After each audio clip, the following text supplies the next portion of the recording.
What's up, everybody? Sorry we're a little bit late today. Sorry. We had traffic problems with Soma, and then when he got here, we had a couple of problems with my Google Chrome, so... It's all good, and we're here. We're ready to go. I'm Deagen. We got Soma here, the other co-host, and then special guest today, Atropos from Tamriel Foundry. What's up, everyone? We got some cool stuff to talk about today. We're going to go over the lore, Ask Us Anything review that they put up on the website on Elder Scrolls Online. And then we're going to go over the Dragonknight class skills, which is going to be great. We're going to go over all of the skills available to the Dragonknight, and then we're going to do a little bit of ethereal crafting and some fun stuff with that. But first, we'll let Atropos give you guys the update on Tamriel Foundry and let you guys know what he's about. Yeah, thanks, man. So I'm really excited to bring together y'all's Twitch communities and Tamriel Foundry, which is a pretty cool fan site for Elder Scrolls Online, and it's a great place to follow the game. So if you don't know about TF, like maybe if you're one of Soma's fans or Deagen's fans, and you're into Elder Scrolls Online, Tamriel Foundry is a really good place to follow the game. We run lots of articles, news, theory crafting, discussions. We have a really active forum, and so, I discovered the ESO Vodcast, and I thought that Deagen and Soma were doing some great stuff in terms of their coverage of ESO, and we met up at PAX, and we really kicked it off, and I wanted to see with them if it was possible to bring the TF site together with what they're doing on the show, and so here we are. And I'm really pumped about it because I think that they're going to do some great stuff, and not only with the podcast, but then once they're able to start streaming and doing everything with that, they're going to be a really great resource for people who want to check out some gameplay and all that stuff. So for all you Tamriel Foundry fans, Soma and Deagen are definitely going to be really active in that Twitch scene with ESO, so you should definitely follow them on Twitch. And then they're also going to be doing this show, which is going to be really awesome for Tamriel Foundry because we're going to have our own video podcast on the site every week, and they're going to be taking your questions. They're going to be interacting with the TF community, and it's going to be a great opportunity to, catch all the news in one place. And that's always been a goal for the Tamriel Foundry site. So I think that's about it. But yeah, if you're not registered for Tamriel Foundry, and if you are a fan of ESO, you should get on that because it's Absolutely. It's a great place to be following the game. Not even my own mother makes me feel that special. Oh. I overdid it a little bit. No way. Just because. No way. Just for the first episode. I liked it. We talked a lot about TF in our last Vodcast too, so definitely you guys, if you're not signed up for Tamriel Foundry's website, create an account and definitely be active in checking out their forums. They got a lot of really good stuff, a lot of really good articles that are popping up there weekly. So yeah, and we've talked to you guys several times about TF and like Elder Scrolls Off the Record and Shoddycast. Like, go watch everything. Go watch it all. It's all fresh, cool perspectives that are interesting. And then Tamriel Foundry is a nice cherry on top of it all, where you can just get everything. So I'm excited to move ahead with TF. I know Deagen is, Tropos obviously is, so yeah, I hope you guys are cool with it, because it's awesome. Yeah, and thanks for having me on the stream today. I'm really excited no worries, to shoot the shit, and let's talk some ESO. Let's shoot the crap out of some shit. Let's do this. let's do this. All right, well, first thing we're going to talk about, guys, today is the Ask Us Anything, and the topic is lore. It's got a little Everybody bit more... likes lore. Well, not everybody is big into lore as some people are. I admittedly am not the biggest lore nerd, I guess would be a good title. But I do know a little bit about lore, and I like reading about it. I like hearing about it, but I just don't normally go out and try to dig into the lore, like some people might. But there are a couple good questions in here. It seems like it's a little bit more geared towards like orcs and lore with orcs, but it's fine. It doesn't matter. It gives us something to talk about. So we'll just dive right in. So we'll let someone read the first question, and we'll go through it. All right, so here's the first one, guys.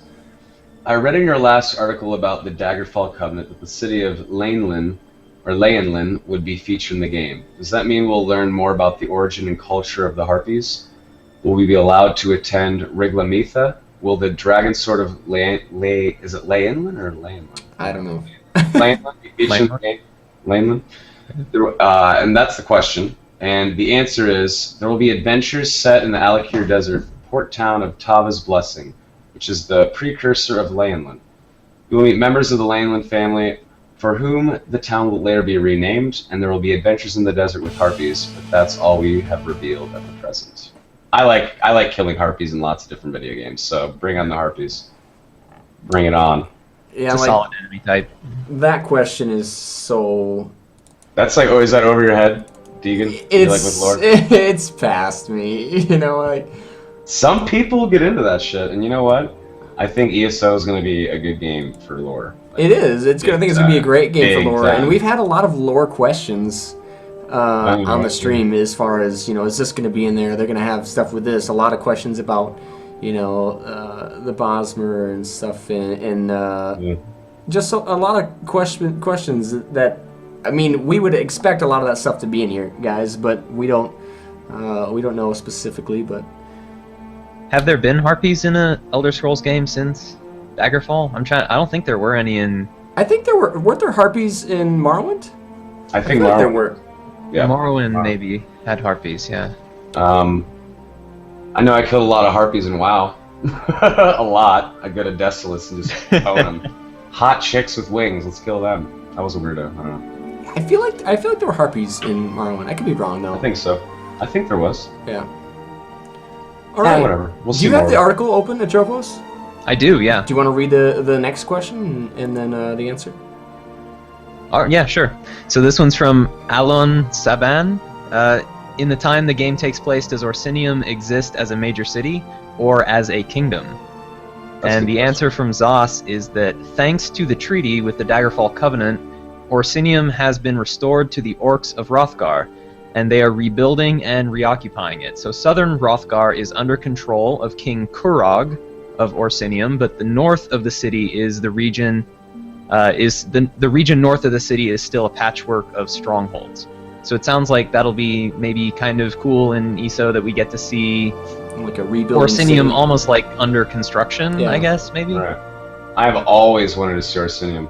I remember I would look at the map, like my 56K modem. I would like download, like look at the picture of the map, and I was always like, "Where's the country for the orcs?" Then I started reading about the lore and how they're, you know, such a misplaced people, and then I learned about what Orsinium was and how it's in the mountains in between Hammerfell and Skyrim, and I realized that's why, you know, they've been pushed out. So I really like the fact that Orsinium is going to make some kind of appearance. That's good. I've always wanted to see it, so that's cool. I have a feeling it's going to be a really cool looking city. Yeah, for sure. I hope it doesn't look like Orgrimmar. That would suck. Like a zeppelin flying around. Like, this is lore breaker. I don't think they'll do that. All right, I'll take the next question. This question is by Jason McKinney. I'm a huge fan of the Elder Scrolls games and I've played a Breton since Morrowind, so I'm definitely joining the Daggerfall Covenant. My question has to deal with the Forsworn faction. Will they be implemented in the game, either as a faction or through quests? I always thought that their story was very interesting and wanted to know if it will be explored in ESO, since they have been around at least since the first era, well within the time the game takes place, which is a great question. Actually, it's a really good question, because I think the Forsworn have a really interesting history as well. The answer that they give is, though the Reachmen are related to the Bretons, they consider themselves a separate race, and so do the Bretons. The Reachmen are not a playable race, as they're basically enemies to everyone and like it that way. But you will see them causing trouble in High Rock, Hammerfell, Skyrim, and even Cyrodiil. The Forsworn are a 4th era faction of the Reachmen that actually harkens back to the Reach culture of ESO's era. So they don't appear as such, but the Reachmen of our time resemble them. Cool. I like that. Yeah. That's awesome. So NPC Reachmen, possibly in places in Cyrodiil. I'm guessing probably near the borders of Hammerfell and whatnot. Yeah. That's really cool, because I love killing Forsworn, so let's kill some Reachmen too. Sounds good to me. Yeah, definitely. Okay. So the next question is from Hampton D. Evans. It's a lovely name. Hampton, I'm feeling it. Question is, the oldest structure in Tamriel, the Adamantian Tower, or Dureni Tower, is in High Rock. Are we going to be able to visit this building? And if so, how are you going to represent it to us? And the answer is, from the shores of the Illic Bay, you see the Adamantian Tower rising from the heights of Belfiera Island. Can you visit it? Time will tell. Man, I really need to learn some names of islands and towns and buildings. What a troll answer by them, right? Yeah, that's definitely not at launch. That's a troll answer for sure. That's not. Time will tell. I can imagine it's gonna look just epic though when you're like running around. You're gonna see this huge tower, but can you visit it? Time will tell. So, I feel like if you couldn't, it would just be like a no. But the time will tell answer makes me feel like it might not be something you are able to go into at launch, but eventually you'll be able to go into it. In a game that says you can go wherever you see or whatever, or almost, but it is an MMO because it's a theme park, right? So you can't necessarily go everywhere.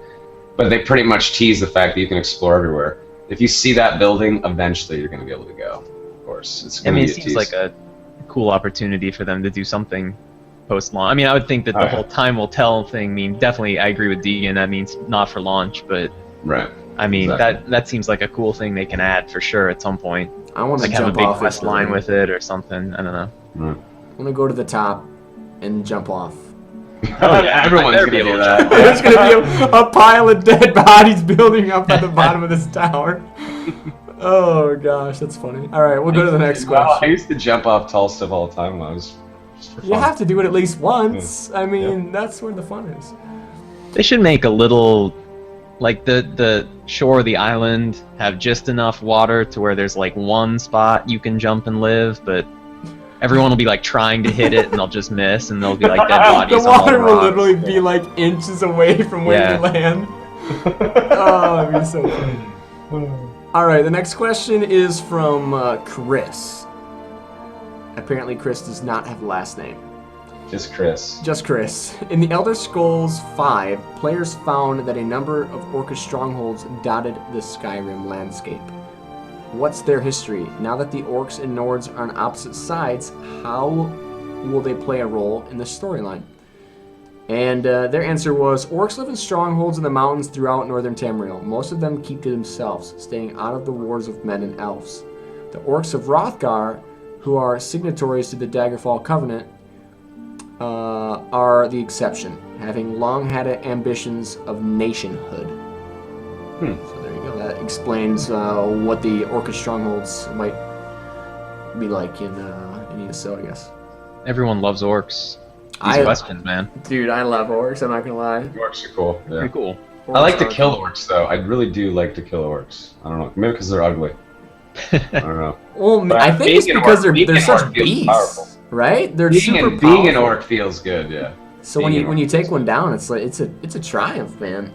Yeah. Some of those orcs in Skyrim, even those with the heavy armor and stuff coming at you, they're scary. You remember in the arena in Oblivion, the last guy? Yeah. Well, I don't want to spoil it in case you. Well, whatever. The game's old. Yeah, I was just gonna say that. Limitations on Oblivion spoilers. I think you're good to go. Spoiler: Hitler loses World War II. Just so you guys know. I don't know if you guys knew that. But yeah, there's a vampiric orc that you have to fight at the end. It's awesome. He's a badass. And I remember raging because I died to him many, many times before I finally got it. I had to just kite him and heal and just shoot shit at him. That's how I beat him. There are a couple different ways to beat him, but. Yeah. All right. All right, Tropus, you take the next one? Yeah, sure thing. So this one's from Wade Johnson. Based on known lore from previous Elder Scrolls titles, the orcs traditionally seem to keep to themselves and to their strongholds, with the odd exception.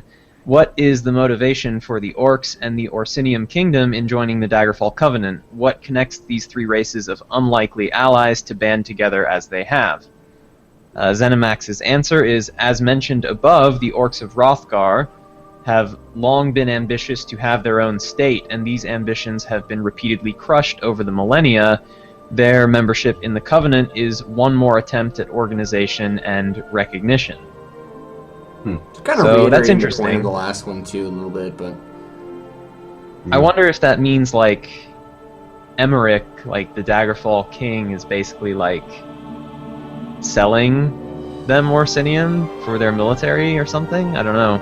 It kind of sounds like the orcs are like mercenaries. Then I don't know. Yeah, it does kind of a little bit, which is pretty much the best mercenaries you can buy. So that's pretty cool. I don't know. Maybe they're. Yeah, with the membership in the Covenant is one more attempt at organization and recognition. So, yeah. Well, it sounds like Daggerfall gave them a kingdom because, like the answer before said that they had those lands restored to them. So maybe that was like, if you join the Covenant, we'll give you Orsinium back or something. Right. Maybe. Yeah, I don't know. It's interesting. Maybe we'll find out. We'll figure out how the orcs play their role in the story in ESO. So it's gonna be interesting. All right, so you want to take the last question? This is the last one on this article. So. Yeah, I do. Okay, here's the question from Sean Dutton. He says, "Was wondering, besides the title main, is there a prefix that is attached to his name? Tied in the question is the absence of mains. Who rules between mains? Roughly 10 to 15 years have passed before one could be found or properly trained to take over. In days of old, they transitioned power between the many states based on the phases of the moons, but with only 2 states remaining, Palatine and Anaquina, it would seem more likely they would transition with every ruler with the exception of mains." Is it manas or is it mains? I think it's mains. Mains. The selection and ascension of a new main is, in fact, one of the key events in which players can get involved in Northern Valenwood and Western Elsewhere. How is a new main chosen and accepted? You'll get to see for yourself. Oh, snap! That's pretty cool. That's cool. That's cool. That's awesome. Their troll answers with this whole "you'll get to see for yourself." Time will of tell. The classic Zoss answers. Whatever. For anyone in chat who may not know, who might not have understood that question, the main is like the sort of badass war leader for the Khajiit. So it's like I don't know. They're badass. Yeah, the Lion King, Pride Rock. Basically, something like that. Simba! Oh, I just can't wait to be king. Yeah. Okay. Spiritual leader. Okay, maybe it's Spiritual not a leader. war leader. Maybe the it's a spiritual war leader is like the same. I don't know. Uh-oh. Don't mess it up, Atropos. I've already messed up 3 words. I'm gonna get in trouble. Well, not warlike at all. Okay. Oops. Well, that's still pretty awesome. it's well, apparently it's like the Dalai Lama, their spiritual leader. So just to clear that up. Sweet. Thank That's God pretty for you, chat. Yeah, thank the Jeebus. All right. I think that's it for the Ask Us Anything on lore. Again, it really seemed like it had a lot to do with orcs and stuff, but there were still some cool things in there. It was okay. It wasn't the most exciting AMA. I want more PvP AMA. I want to know more about Cyrodiil and skill lines. That's what I want. The last PvP AMA they gave us was kind of like a really general PvP AMA with a lot of stuff that we kind of already knew about. So I feel like the AMAs are going to get a little more in-depth and hopefully a little better now that the game's getting closer to maybe an NDA lift and possibly an open beta soon. Maybe. I'm hoping. I would guess the open beta will come before the NDA lift, but we'll see. We'll see. We'll see. All right, let's go on. It's kind of impossible for them to keep an NDA in place if they're in open beta. Yeah, true. I mean, they can. It's been done before, but it never works. It never works. That never works. Yeah, especially with Twitch, they'd be banning like 100 streams a day. I know. All right, let's go into the Dragonknight class skills. Let's go through this. Let me make sure that this works when I switch over, so you guys can actually see the article we're going through. I'll also post. Yeah, that looks fine. This is what I've been waiting for. Now I'm excited. This is what I've been waiting for. If you guys do want to go through the article with us, maybe it's too hard to see with what I have on the screen here, definitely follow us from the Tamriel Foundry website. All right, so where do we even start here? How do we want to do this? Well, I'll just say that there's 3 active skill lines for every playable class. You know, there's four classes Nightblade, Templar, Sorcerer, and Dragonknight. Each is their own kind of archetype, and one's like a stealthy, roguish kind of guy. One's like a paladin, holy healer. You have your ranged DPS, spell slinger, and then you have your tanky warrior, right? And each of those roads that you can take, those 4 different paths, have 3 different skill lines, active skill lines, with ultimate abilities and passives within each. I believe each line has 5 active abilities and 4 passives, and then 1 ultimate. So that's a lot of skills just for the class that you pick. And that doesn't even go into all the weapon skills, skill lines, the different faction skill lines, etc., etc. So today we're going to go over the Dragonknight skill lines, and there's 3 very different skill lines. You have your kind of tanky, hardy kind of skill line called Earthen Heart, which is definitely going to be used for like the beefy tanks and PvP. You have Draconic Power, which is more utility kind of. It has like tanky utility, spells and whatnot. It's got some snares, and the passives are great in it as well. It's got a really cool ultimate. We'll get into that. And then Ardent Flame is more of the melee DPS route. You want to drop like fire dots, or you want to do AOE or something like that. That's more of the Ardent Flame tree. So it's 3 very different trees, but when you put them together and you start building your class based on all 3 trees, it gets sexy. So I guess we can go over Ardent Flame first. Yeah, let's start right from the top. All right, Deagen, you want to take it away? Yeah, sure. I'll just I'll read through the skills, and if you guys want to say something about the skills, and we'll stop and talk about the skill. All right. Sure. We'll start with the ultimate. The ultimate is called Dragonknight Standard. Plant a standard dealing damage to all nearby enemies and reducing the incoming healing they receive. This also initiates the Shackles synergy. And we'll probably... It's so important for PvP. Like, I think if you see a Dragonknight in Cyrodiil, on one of his 2 skill bars, he's going to have this ultimate. It's invaluable. With reducing healing, you got it. And it's an AoE damage ability as well. So you're reducing healing, you're damaging everyone around you, and you can activate Shackle, which I believe is probably going to... Yeah. Shackle, look at the word. It's probably going to be a root. It's going to be a root. Yeah, it'll be a root. Safe bet. That's freaking awesome. That's a really good ultimate. I'm assuming that the damage might not be absolutely insane. It's going to be enough to, help, but it's really the utility from the healing reduction is going to be invaluable, it looks like. And with the Shackle synergy, it's going to be great. I mean, ZeniMax is still sort of tweaking all the numbers, so I mean, it's we'll see exactly like what percentages or how large the magnitudes of these damages and stuff end up being. But I mean, AOE healing debuff, even if it's like 25% healing debuff, that's a huge deal if it's AOE. I mean, if it's as high as 50%, I mean that's AOE Mortal Strike right there. So I mean, it is an ultimate ability. Who knows? Yeah, that's going to be super strong. Yeah, I would imagine to be 50%. I would imagine to be that high. Yeah, that would be really strong.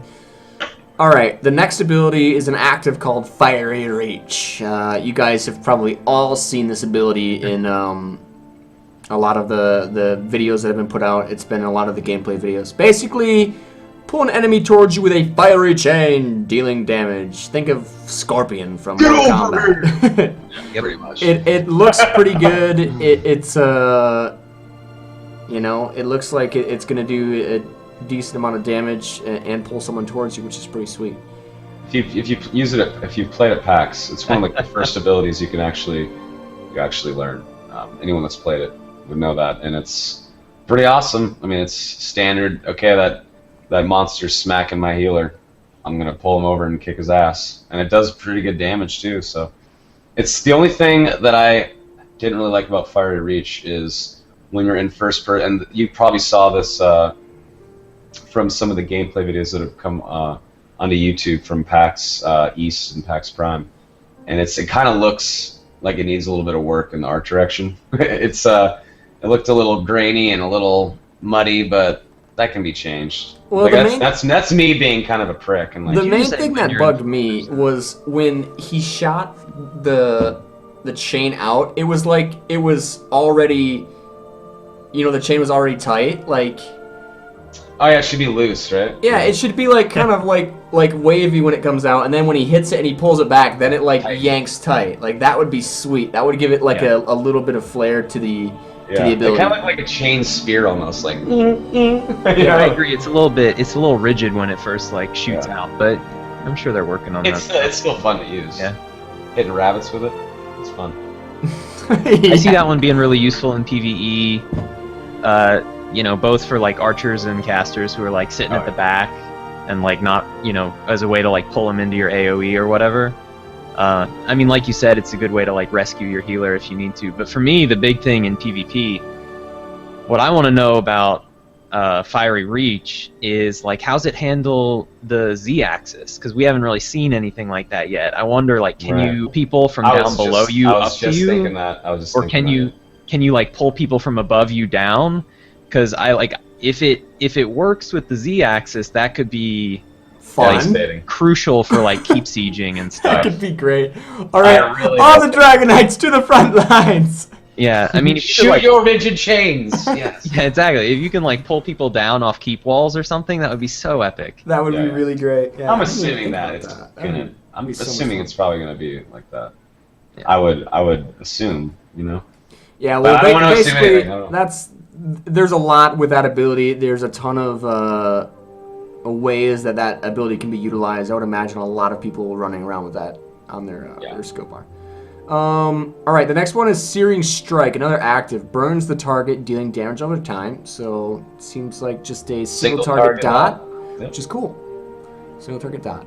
I don't really know. And bear in mind, sorry, Deagen, just bear in mind that all these abilities are going to morph at some point. So even if, like, this is just the basic, like, what the baseline skill does. So, I mean, starting point. Even if it's just sort of like your generic damage over time, it's going to morph to do something else. Right.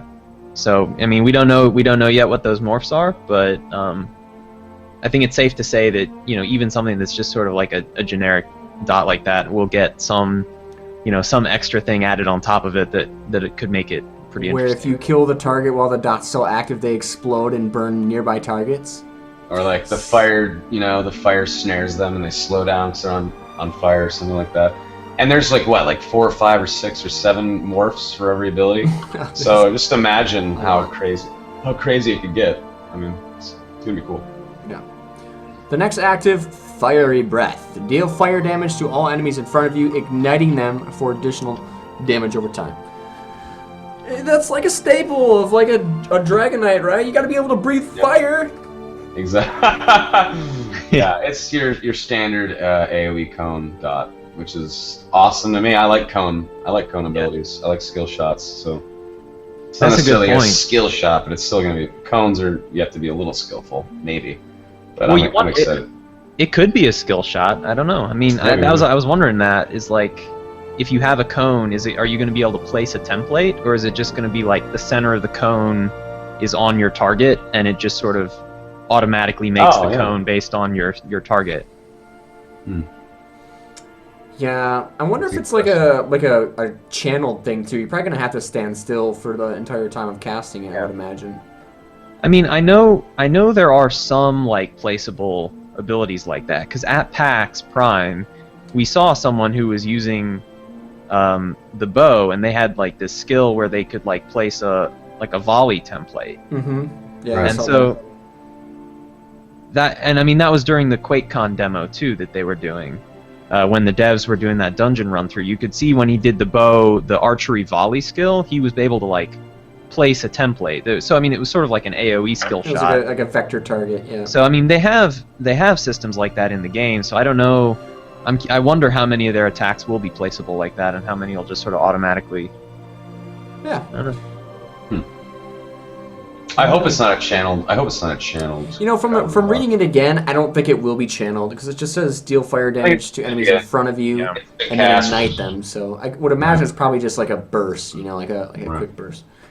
Anyways, we'll go to the next one. The next active is Lava Whip. Deal fire damage and causes enemies to become off-balanced if it is used on an immobilized or stunned foe. So that's awesome. That's just adding insult to injury. They're already snared. Then you hit them with this, and then you just knock them down so they're stunned even longer, and then they can't do anything. If you're snared, you can still use abilities, right? But if you're on your ass because you've been knocked over, you've lost control of your character for at least a second or two. And that's going to be good. Synergy abilities like this. This is what makes all characters more fun and make you feel like there's an actual, a skill limit for people playing a class. Because there'll be people out there that will just lava whip you just for the damage. And they'll be like, well, you just wasted lava whip. You're dumb. Like, that's something that you want to chain after someone's, shackled or something or immobilized. So I think that's great. Me too. Skills like that are excellent to me. Yeah, I love it. It also looks pretty badass. There's a couple of gameplay clips floating around out there where you can see someone using it, and it looks pretty good. Nice. Very nice. Nice. Yeah, it seems like it could look really nice. All right, the next active, Inferno. This toggleable aura deals periodic damage to all nearby enemies while slowly draining the Dragonknight's magicka. The damage dealt and magicka costs increase the longer the aura is active. So starting out with it on, it sounds like it's going to be something that you're going to want to turn on and off and not let it go for too long to drain all of your magicka, but I would imagine this does pretty good damage. I can see a DK tank running in with that turned on, throwing down the Dragonknight standard, and just getting hit and pounded down as he just does a bunch of DPS. It's like people heal around him and DPS around him. I think that's what I would do with it. I would throw down my Dragonknight standard and run in with Inferno, and even let it drain my magic. It deals more damage but costs more magicka the longer it's active. Imagine how maybe like 10 seconds in how strong that could possibly be. It could be ticking. If someone runs in and activates Inferno, I'm probably not going to stay there and fight. I think it's going to be strong. Yeah, it's probably going to be strong. Yeah. And it's the last active ability too, so you have to level up a while to get there. So it's a later game skill. It's going to be good. What something like that could morph into, though. Oh, something insane, like big time crazy. Yeah. Like you start talking about a lot of these actives in these different skill trees or whatever, these skill lines, and the final abilities, they already sound so strong. Yeah, just imagine what they morph into. Yeah, and then they're always going to morph into something better, right? I mean, you're not going to want to morph your skill into something that's worse than the previous tier, right? It's always going to get better and stronger, and that's sexy. The thing that I think of when I read the description for Inferno, back in Dayak I played a Reaver for a while, and one of the things I loved about that class is they had like an AoE damage pulse like that, and you could uncover stealthed people by having it on.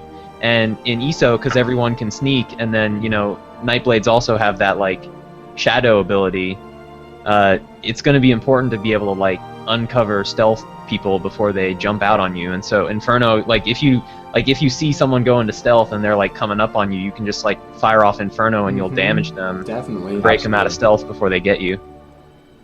Man, that's gonna suck for Nightblades. That's why I'm rolling like Dragonknight. So I'm gonna be like Dragonknight. Nah, screw that. I'll go fight somebody else. Yeah, I think DKs could be sort of like the ultimate stealther killer. We'll see. I'm definitely going DK, so I'll test out that Inferno theory. We'll see. They seem, even from just this one tree so far, those abilities seem like they have some pretty good synergies, even with just each other in their own skill line here. Not even with, a partner there with you doing something else. It sounds like he's gonna pump out some really, really good damage. Really good. I think ZeniMax is doing a pretty good job with these skill lines of like making it to where it's going to be hard to pick just 5 and an ultimate. Yeah. And that's if they do that, then I think they've done a good job, because if they make like every single skill be like, well, I kind of want that, the number of like trade-offs you have to make when building your character is huge. So that's awesome. Well, the great thing about it too is, I think about this all the time, like you're going to start picking skills literally level 2. You're like, all right, well, you're already going down. You're it's not like you have this path laid out for you. You start choosing what you want almost instantly. And a lot of these abilities that you're unlocking and things that morph into different things, you're not even going to know something is good until way later after you've been using it. It might not be the best skill starting out, but maybe 2 or 3 morphs down the road, it could be amazing. We just don't know. It's going to take so long for people to figure out what's going to be great and what might not work. So I think the first 6 to 12 weeks of this game is going to be insanely fun. Everyone learning, what skills do and exploring the different morphs and stuff like that and the different paths you can take. Yeah. Well, I'm going to be spending a ton of time in PvP early on because I want to practice. Where you're going to see. That's where you're going to see other people that might have a little bit different build and be like, all right, well that skill is actually really strong. Time to go level that up. It's going to be great. Exactly. I think there may also, because of the way the skill builds are set up, I think ESO is probably going to have a pretty interesting metagame where certain build combos like wax and wane in popularity, like a bunch of Dragonknights start running like an Inferno build or something, and so to counter that, another class like starts taking some different skills that are like really good at fighting that particular setup.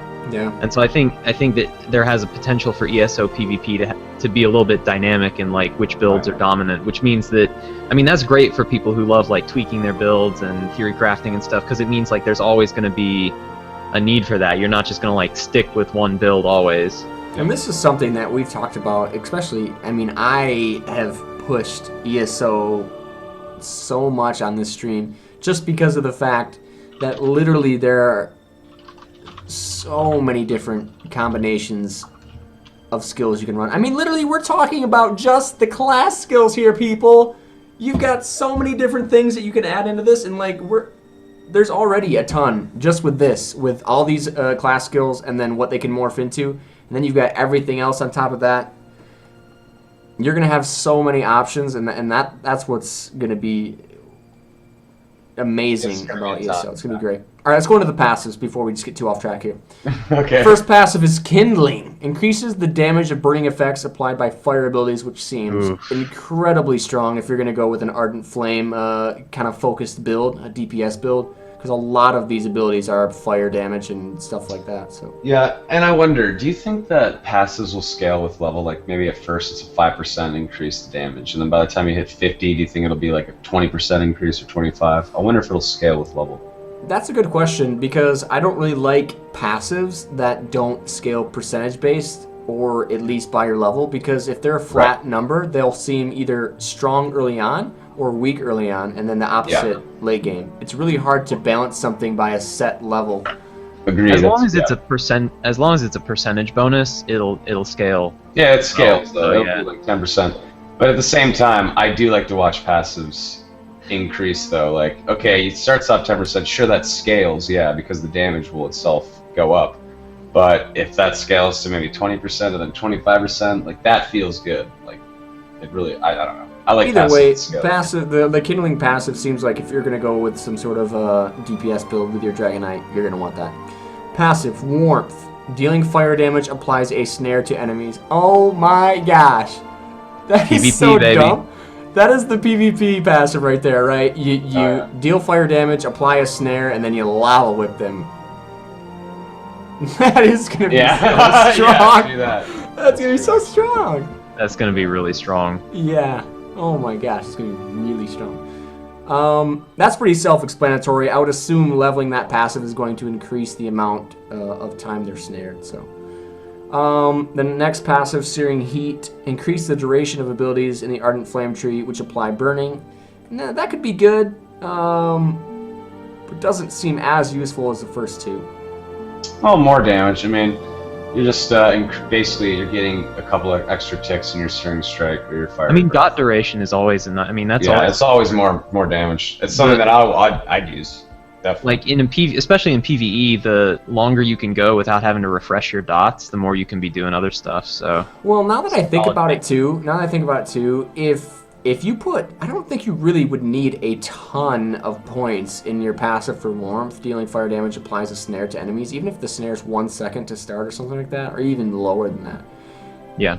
You wouldn't really need, if leveling that up made it to 3 seconds or something like that, that probably wouldn't be worth it. You'd only need 1 second just so you can get the knockdown with your lava whip. So you would probably want to put points into Searing Heat Yeah. I don't know. I guess we'll have to see how that works out.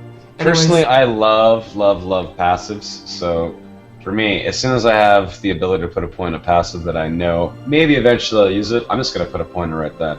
Because passives are always helping you, obviously. It's always on. I'm with you, Soma, because especially if you're like changing your skills up a lot, I mean, your passives are going to stay effective. They're going to stack. They're always going to be there for sure. And the last passive in the Ardent Flame tree is World in Flame, which just sounds amazing. Increase the damage of fire-based AoE abilities, and that's going to, go in with Inferno. It's going to deal Lava Whip. Seems like that's the main two right there. Inferno. I think it'll Fire Breath do Inferno, too, for sure. Fiery Breath and Inferno. I don't know about Lava Whip. Is Lava Whip a single target? Deal fire damage and cause enemies to become off balance. Yeah. I don't know. I would assume it's like a whip. Maybe that kind of goes. It's probably. It sounds like single target to me. Sounds single target to me too. Maybe I don't know. Maybe it is. One thing that I think is really interesting about the passives in this tree, especially, is that in some of the trees, it seems like the passives, and we'll see the passive for the other trees in a bit, but in some of them, it seems like the passives are really geared to just making that one tree better. But these passives in Ardent Flame, except for Searing Heat, seem like they could be really useful outside of Ardent Flame as well. Because like we know the different weapon types that are in the game, and we know you can use a Destruction Staff, and we know that Destruction Staffs can be fire-based. So I wonder if that'll work. What about Ardent Flame Fire Destruction Staff Dragonknights? Like nuking people, they get bonus to fire-based AoE. I mean, it just says fire-based damage. It doesn't say like.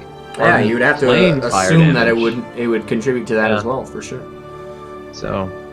And that's just another one of the great things about this game. Stuff like that. I mean, I guarantee you'll probably see someone running around as a Dragonknight with a Destruction Staff. It's probably gonna happen, absolutely. It seems to me, unless there's some reason that doesn't work, it seems to me like that's gonna be a really strong build. It sounds like something I would definitely try. It sounds fun.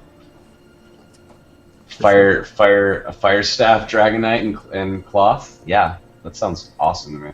You have your tanky. You have your tanky abilities to save you when it's oh shit mode, Mm-hmm. Oh yeah, that sounds great to me. All right.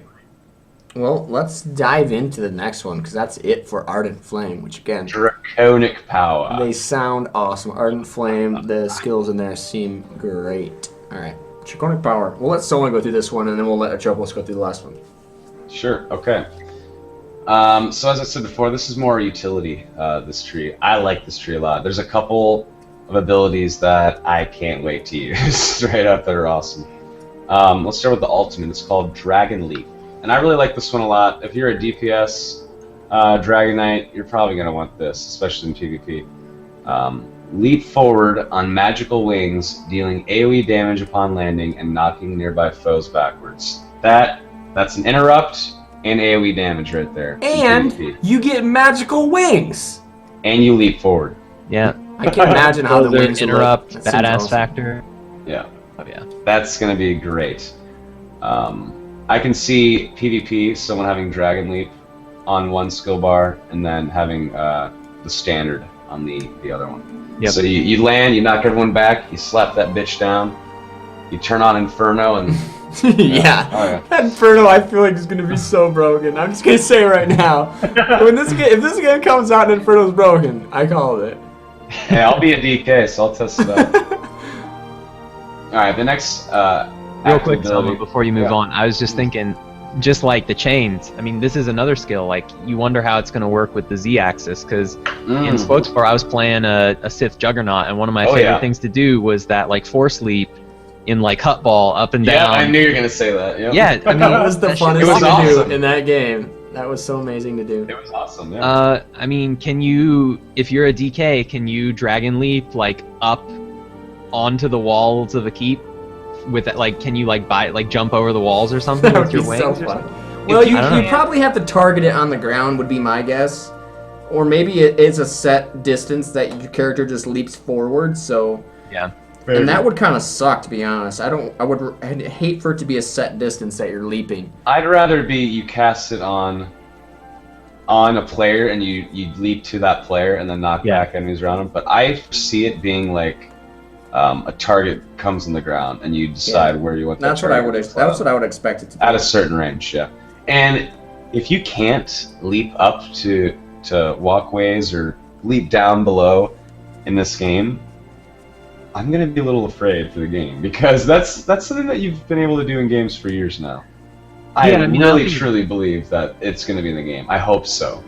I don't think it'd be so much of an issue of like, is it technically feasible, but like, would they want to allow it? Yeah, like, would it they be want broken? to allow you to jump over the wall? Sure. Okay. Yeah. Yeah, I feel like that would be broken. Should. Well, I mean, we haven't gone over any of the other skill lines or anything like that either, so. Right. I mean, there's I think probably it's awesome. similar stuff with other classes, at least somewhere. If I was a dev, I'd be like, yes, Dragonites can leap over walls. Oh, are you playing a Dragonknight? Absolutely. Well, imagine, I mean, you jump over that wall and no one else can, you're gonna die, so you have to use that very rarely anyway, right? You're not just gonna want to jump all willy-nilly over the enemy's wall, you're gonna get your ass kicked. You're gonna want someone with you there, so I mean... Well, you could have a full battle group of Dragon Knights. 24 Dragon Knights all Dragon Leap over the wall at the same time. That is how you assault and then they a all keep turn right on there. Inferno. Yeah, that is how you assault a keep. Have like 20 Dragonites leap a wall, and then everybody just melts because they're all infernoing everyone. That would be so dumb. It's so dumb. I think it sounds great. I don't think it sounds dumb at all. Alright, well, I'm rolling a Dragonite now. Alright, well, maybe if you get 24 Dragon Knights to all synchronize Dragon Leap Inferno, maybe you deserve to win. I don't know. That would be We're amazing. streaming that. We're gonna stream that. We are. That would be my second class of levels of Dragonite. Alright, so the first active ability in Draconic Power, guys, is Spike Armor. Sounds like what it is exactly. Increases your damage resistance and returns damage to melee attackers. So basically, it's thorns. Yeah, You know, you can take a hit a little better, you can take that extra punch, but every time they punch you, ow, it hurts a little bit, right? It's probably not going to be a ridiculous amount of damage.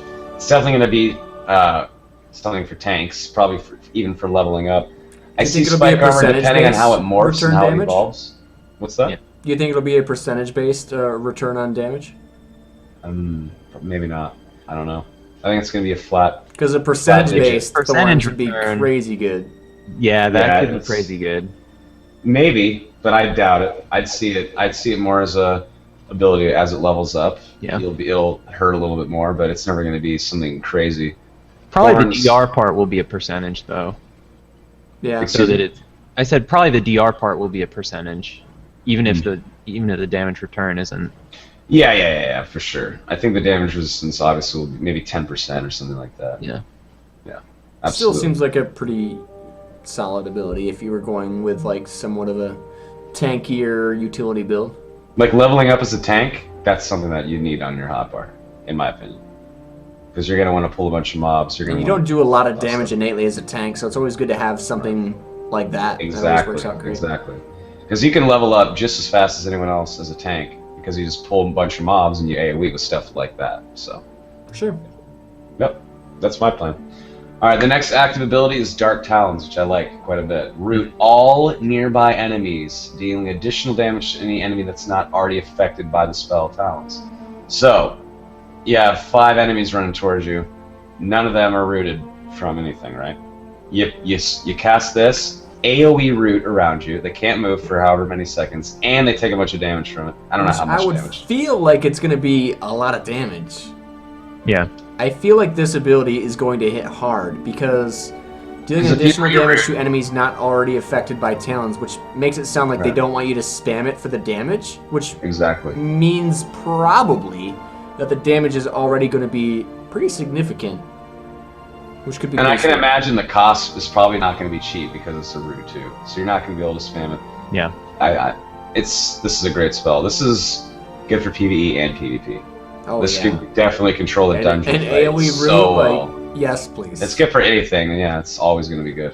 Yes, Seems like a good combo maybe with Lava Whip, because I mean I assume that if you're in Talons you count as immobilized. So just imagine the amount of there. single target CC you're gonna have with this class already. I can just feel like in a 1v1 you're gonna be rooting and lava whipping people, and they're not even going to be able to stand up. Just imagine going up against a sword and board tanky heavy armor DK, or like a tank DK with like a 2-hand weapon. It's gonna be so hard one-on-one. It's gonna be tough. I can't wait to play as that. It's gonna be good. That's what I'm rolling. They seem so strong. Just by reading these skills, I see. But we say this now, but we haven't gone over any of the other skill trees. We'll be going over. We're going over Sork on Saturday, right? Yep, Sorcerer on Saturday. That'll be fun. Anyways, keep going. Next active ability, I'll definitely be using this for sure because who doesn't like healing? It's called Dragon Blood.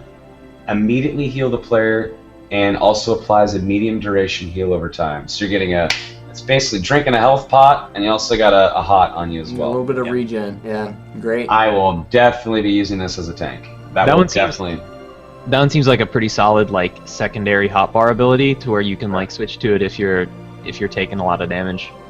And I can see Dragon Blood morphing into something to help tanks too. Like as Dragon Blood is activated and your heal over time is running, you take 20% less damage from fire. Yeah, like a damage mitigation thing.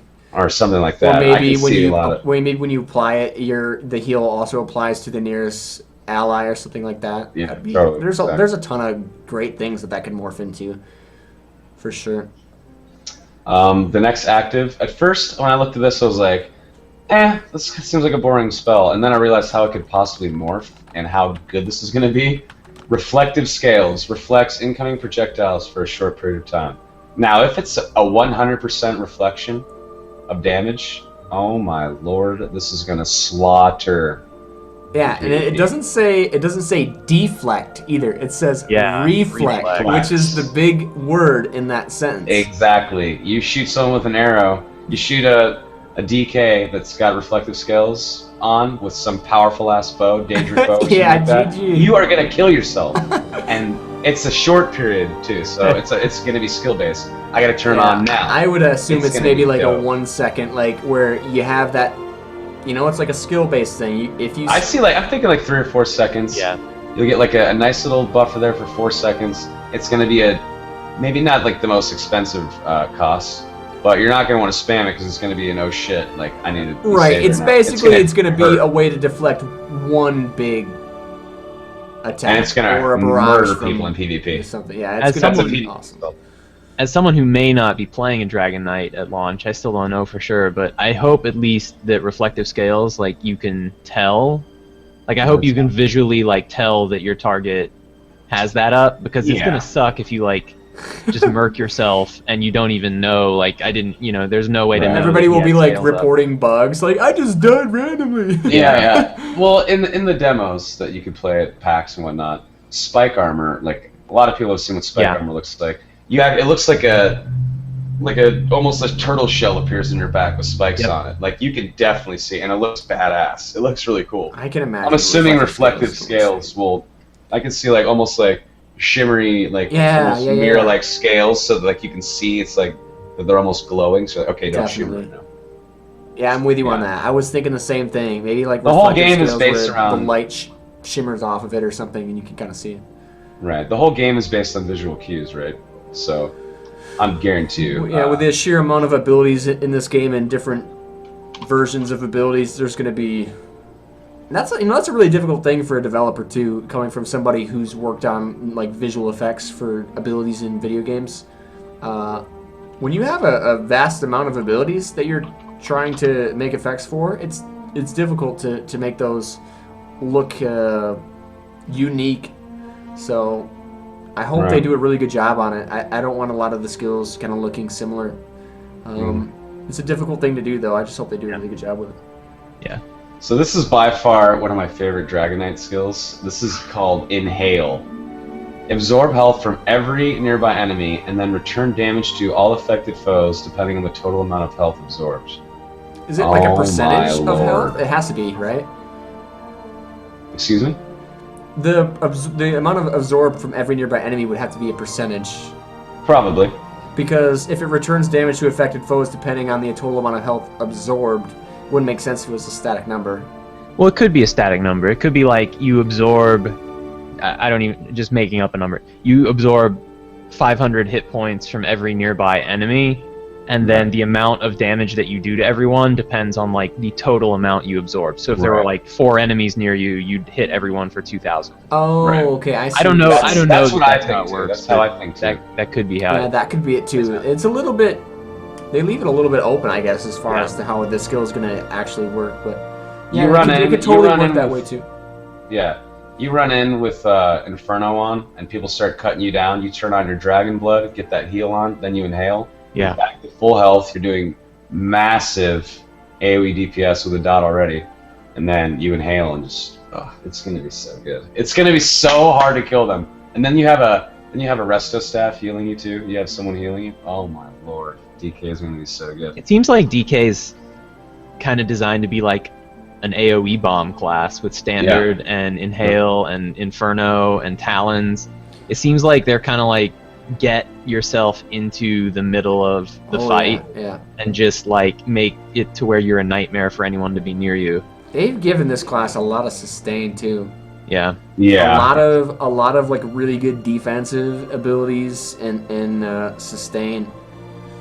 They definitely show the DK love. Yeah. They're gonna be powerful. That's for sure. But to be fair though, some of the other spells and some of the other classes, it's like, duh, fuck. So don't worry. The other classes are really strong too. I think Zos is doing a great job because, I mean, you only get the 6 abilities on your bar at a time, and you have 2 bars. But I mean, if you're only working with 12 abilities in combat, you kind of want each ability to really like feel like it's doing. Yeah, exactly. I mean, if you're playing like, you know, you've got 6 hot bars and 60 skills, and you're like, you know, twisting them like through a ton of debuffs and stuff. In a game like that, it's kind of like okay if not every ability is like game changing, but if you're only gonna have 12 abilities, you kind of want your stuff to be like more of a big deal. Yeah, agreed. I feel like the balance in this game, though, even though I still think Zos is doing a great job, I feel like the balance in this game is going to be really skewed early on. I'm not saying Dragonknight's going to be the best. For all we know, it could be the worst. I'm just saying with the sheer amount of abilities in this game and the sheer amount of builds people are going to be coming up with different things that synergize from different stuff, it's going to be so hard to balance this game. Yeah. It's going to be difficult. Anyways, let's go into the passives. So I'm going to the passives for the Draconic powers. The first passive in Draconic Power is Iron Skin. Increase the amount of damage you are able to block. I'm going to be a tank. I will definitely be getting this as soon as it comes available to me. If you plan on tanking in PvE, or even PvP, you're going to want this if you're using a sword and board. So, yeah, that's pretty standard. So, the next passive is Burning Heart. Increase healing received for each dragon ability on your bar.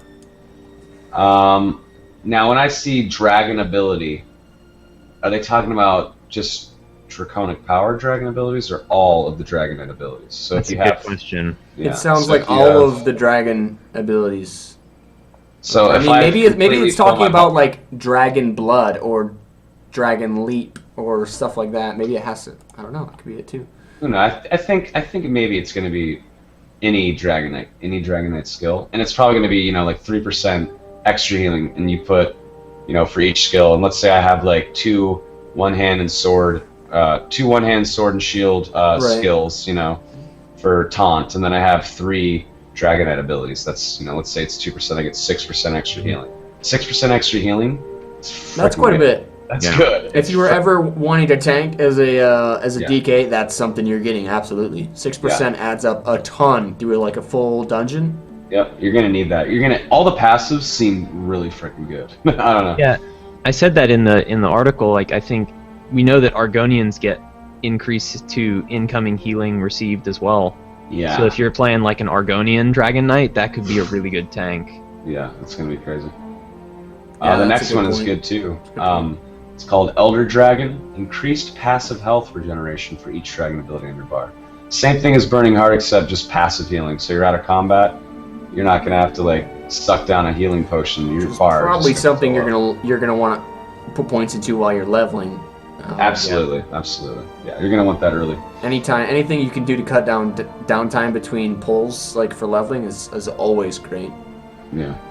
And you never know. I mean, passive health regeneration sounds like both in and out of combat. So I wonder if there's like items that give you health regeneration and stuff. You might be able to even like stack enough that you can have like a noticeable health regen in combat. That'd be sweet. That'd be sweet. Yeah. Absolutely. The final passive in the Draconic power line is Scaled Armor, and that increases your innate resistance to enemy spells. That's a given. I mean, if you're a tank, you need it.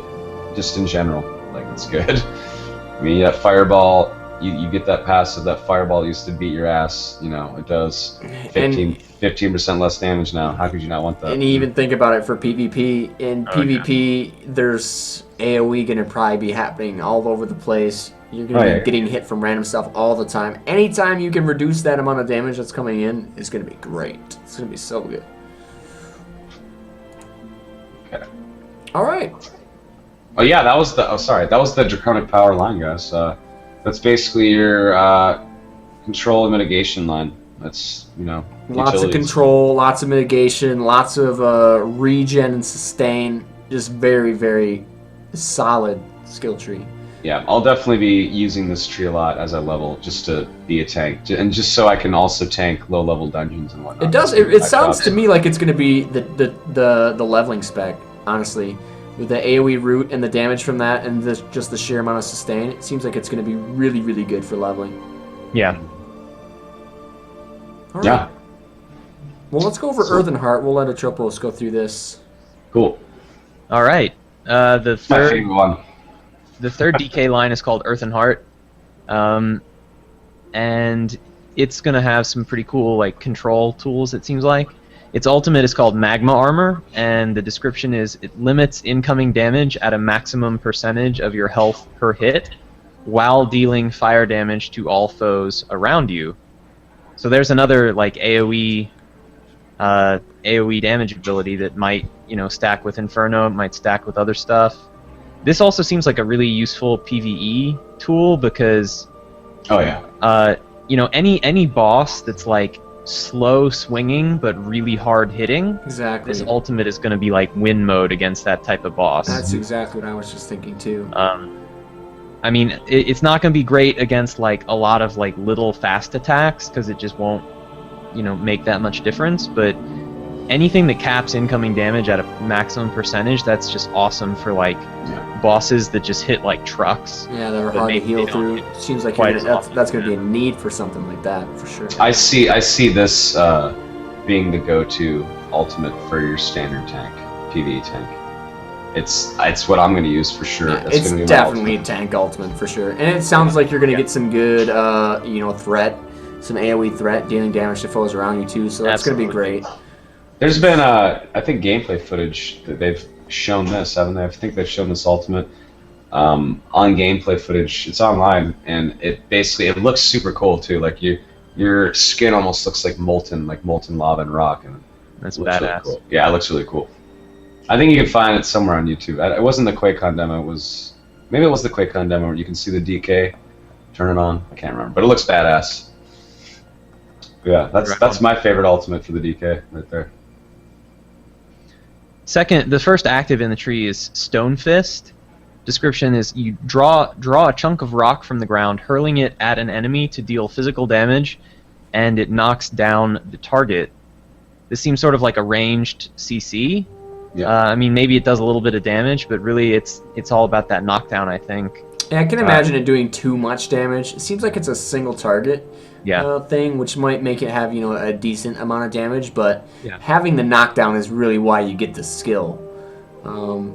Yeah, if you're, you know, let's say you're ranged DPS, your archer is getting swatted. You toss over that Stone Fist really quick, you knock down that enemy, and then your archer can now run away really fast and reposition himself. And it's good for PvP too, you know. Yeah, it's just a good utility skill. Yeah. Seems like another ability that might be a good 1-2 punch with the lava whip.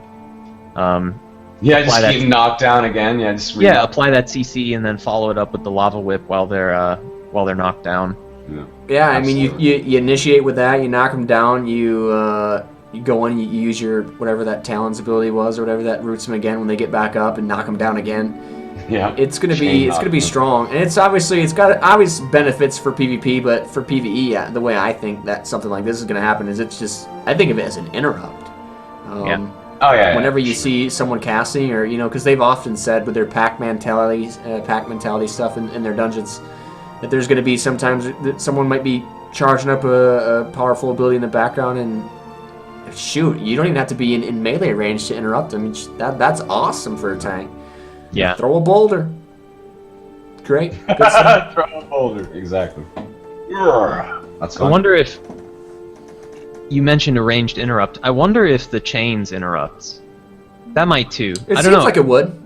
I think it would. I mean, you obviously you can't cast an ability while you're being pulled towards someone. That would be. It'd be kind of funny if you could. You're like being dragged along and you're like still casting your spell. Yeah, you're being pulled super fast and you cast a fast fireball and just hits them even harder. That'd be kind of cool. I can't imagine it being that way. No, just thinking about it would be pretty. It's not gonna be like that. It just sounds cool in my head. Alright, active Molten Weapons, an AoE buff aura which increases the power of nearby allies with double benefit applied to the Dragonknight. So this is nice. I mean, it sort of seems like a group utility buff. Doesn't say that it's only your group, so maybe it's just like any ally near you, which is probably good in PvP because you might not always be grouped with people. Yeah, for sure. I guess it depends on how long it lasts, but if it lasts long enough, it could be a really good like second hotbar spell that you could like precast when you're running in. I can't imagine that it's going to be a very good buff for the actual allies due to the fact that it doubles for the Dragonknight. So I can see it being like a slight buff, but not a very good one. Yeah. I mean, like on a DPS DK, like this is something that you're gonna want though. Like DPS, yeah. As a tank, I probably would benefit. But it is awesome if, like, let's say I want to put away my sword and board and go to my other skill line, my other hotbar, which is going to be a two-hand weapon. That's probably going to be on that skill bar just because it's going to double my damage.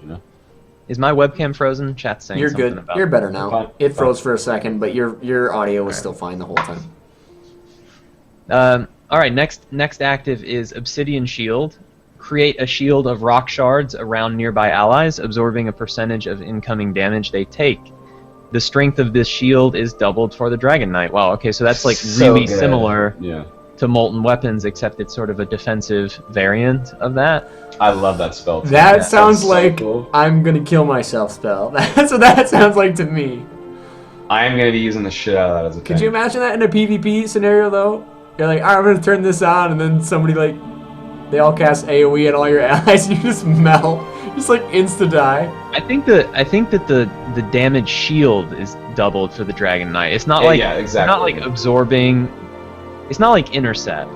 I think it's just a damage shield that everyone gets, and the Dragonknight gets a stronger damage shield. Right. Well, let's say you cast it, and now everyone can take 100 damage more. Well, now you can take 200 damage. I was under the impression when you read it. Any damage that they were taking was like redirected to the Dragonknight. Oh yeah, like. Okay. That's what it sounded like when I first read it. Out of it, like, that skill sounds like it's terrible. Yeah. But I guess that makes more sense. I kind of like intercept abilities, but I think this is more just like everyone gets a bubble. Yep. Yeah, totally. And just like before, like I said with Molten Weapons, it's going to be a shitty little bubble for everyone else besides you. But as a tank, you're going to need this, I think. Anytime you're tanking that you can reduce damage for your allies is... Yeah, do it. It's kind of a seems like a good buff in PvE for like fights that have a lot of splash damage, just as a way to keep your team from like dying from like random AoE pools and stuff. Yeah, I see this being utilized in PvE dungeons quite a bit, like troop dungeons. That's what I'm going to use it for. So the fourth active in Earthen Heart is called Petrify, and it applies a long duration stun to the target. The petrified enemy can take some damage while stunned, but sufficient damage will prematurely end the stun. This sounds pretty awesome. I'm a big fan of CC, and this sounds like it's a way to like take someone out of the fight for a long time. So if you're like 2v1ing someone in PvP, or maybe it's PvE and you want to like CC a healer or something. It's your sap, it's like a cyclone, whatever you want to call it. That's That's great. It doesn't say it does any damage either, which I like.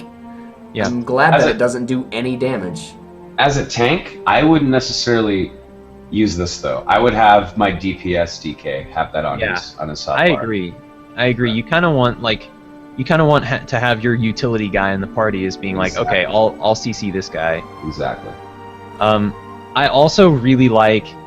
So I usually run like a pretty coordinated group, and so this isn't so much of a problem for me. But I do really like that they give you a little bit of margin for the target taking damage without breaking it, because there's nothing that pisses me off more in games than like when I'm the guy who like goes out of the way to intelligently CC something, and then some like idiot with his bow is just like pew pew, and he just like fucking breaks my CC like as soon as I cast it. I hate it too. Yeah. I hate that. So I mean, at least that gives you like a little bit of a margin for error, where maybe like the visual effect of the target being petrified, like there'll probably be like a timer above their head or something. Maybe I don't know. Either way, I think it's great because it definitely seems like they did think about that, and it just shows that, I mean, they really are putting a lot of thought into these abilities, and I think that's exactly the reason that they put that in there for, was because they know there's probably AoE abilities that would break this and people would be pissed. Yeah. So they give you a little bit of margin to you know, if you accidentally hit him or there's already a ability cast there but you need to CC him still, you still can do that. And I think that's great. And I think for PvP as well, something that could work with that. You know, if you ever get in a situation where it's 2v1 and you want to make it 1v1, boom. Absolutely. Petrify somebody. Because it seems like they're going to be a really, really strong 1v1 class just because of the sustain they have. But with a 2v1, you know, a 2v1's never good. If you can instantly make that fight a 1v1, that's great. Yeah. It's good stuff. Yeah. Good old sap. Hell yeah. Alright. The top tier active in Earthen Heart is Ash Cloud, that lets you summon a swirling ash storm, snaring affected foes while increasing their chance to miss, initiates the Ash Shroud synergy. This sounds pretty badass. Invaluable for tanks and PvE. Yeah. Invaluable for tanks. It also could be a great thing to have, like if you're a DPS or support Dragonknight and maybe the tank in your party isn't a DK. This is a great way to help your tank out. Absolutely. Because, you know, it affects the party, you know, and it's a synergy ability, so you know, you can make your tank better even if you're not that tank. So it seems like it would be a great ability to have on like the secondary hotbar for PvE, so you can like pull it out and drop down that ash cloud if you're like, if you know you're going to be fighting in a certain spot for a while. Absolutely. Or for PvP, like keep sieges and stuff. If you're defending the keep, you know, drop one of those clouds on your like defensive position, and then anyone who's rushing in to the keep will have a hard time attacking you. Well, and you know, the thing that pops out for me in there is the snare. It's got another snare, and that's great. I mean, anytime you can get a snare in and stop melee attackers from even moving is just, it's great. And with the synergies he has with Lava Whip, it's going to be crazy good. Yeah, I was just going to ask that. Like, if you guys had to guess, what do you think Ash Shroud does? We could sort of guess with Shackle. Well, like that's what it sounds Shroud like. to me sounds like it's going to conceal you. So I would assume with a certain other ability at cast, I don't know what it would be, but it seems like maybe it would conceal you or something. I'd say Ash Shroud would maybe you will take a lot less damage, or I mean, I wouldn't say you're not going to be targetable or something like that. You're always going to be targetable. But I'd say Ash Shroud in an area will maybe buff the character to take less damage, or maybe a greater miss chance. Or I wouldn't necessarily say it's going to be like a shackle-like spell where it's going to snare people. I don't think that's what they're going for with it, because they already have like that shackle synergy, you know, in another right. I can imagine it would be shackle. Maybe like someone in chat even said maybe like a magic resistance thing. Could be a magic resistance like thing. That, yeah. Some kind of resist. It's gonna be some kind of resist or mischance for the enemy. Or maybe like a chance, like if you were hit, while in Ash Cloud or whatever, maybe it would slow the attacking enemy or something, or I don't know. There's a lot of stuff that could be, but it sounds cool. Yeah. I like the synergy stuff. I'm a big nerd when it comes to synergy abilities. I love that stuff, dude. Yeah. All right, very cool. Those are the actives. Let's go to the passives. All right, passives for Earthen Heart. The first one is Eternal Mountain, and it increases the duration of Earthen Heart abilities. Seems pretty solid. I mean, might not be like the first passive you buy unless you're like playing a tank and you want to level up as a tank, but I mean, it does seem like Earthen Heart has a lot of like abilities that actually do last for a while. Magma Armor, Molten Weapons, Obsidian Shield, Petrify, Ash Cloud. All of those abilities have a duration, like long and then even duration Stonefist. buffs, yeah. Even Stonefist has a CC on it, so I mean, this passive is going to affect every single skill in the tree. So if you're into the Earthen Heart tree, then it seems like it's like a must-buy, but otherwise, Yeah, it's not something you would probably get unless you were full tank. It's kind of not even necessarily full tank. Like the first thing I thought of whenever I read Eternal Mountain and heard it was, ooh, if I was a DPS warrior and I had to turn on my damn molten weapons every minute, yeah, I would just get that, and I would have to worry about spending mana on buffing my damage. Yep. And Yeah, be that's able true. to do more damage. I would That's just have definitely that true. on. Also, that sap duration, that Petrify duration. Yeah, and that too, and that's huge. Yeah. Absolutely. Yeah. I wonder how long that's going to be. It just says long seconds. duration. I mean, 20 seconds, 10 If you seconds. Yeah, It but in depends on what- PvP, is there going to be DR to that? Like, you can't really CC somebody for 20 seconds. I mean, yeah, break damage to them would break it early, but still, 20 second CC, like, come on. I think I've you been can get sapped away in with WoW for a minute before, you know? You can get away with a really long CC in ESO though, because remember, everyone has break free. Because everyone can spend stamina to break free whenever they want, as long as they have stamina. That's true. All right, yeah, I mean, I can see that working. You're like, yeah. No, it's true. The whole break free thing, I forgot about that. You're right. It's just a little bit weird to think about. I wonder if it's going to... Because something like that, where it is just such a long CC, historically in games, it has some sort of different effect in a PvP scenario versus a PvE scenario, but maybe they won't change it. I don't know. Maybe it'll be exactly the same. We'll see. We'll see. All right, second passive is Deep Breaths.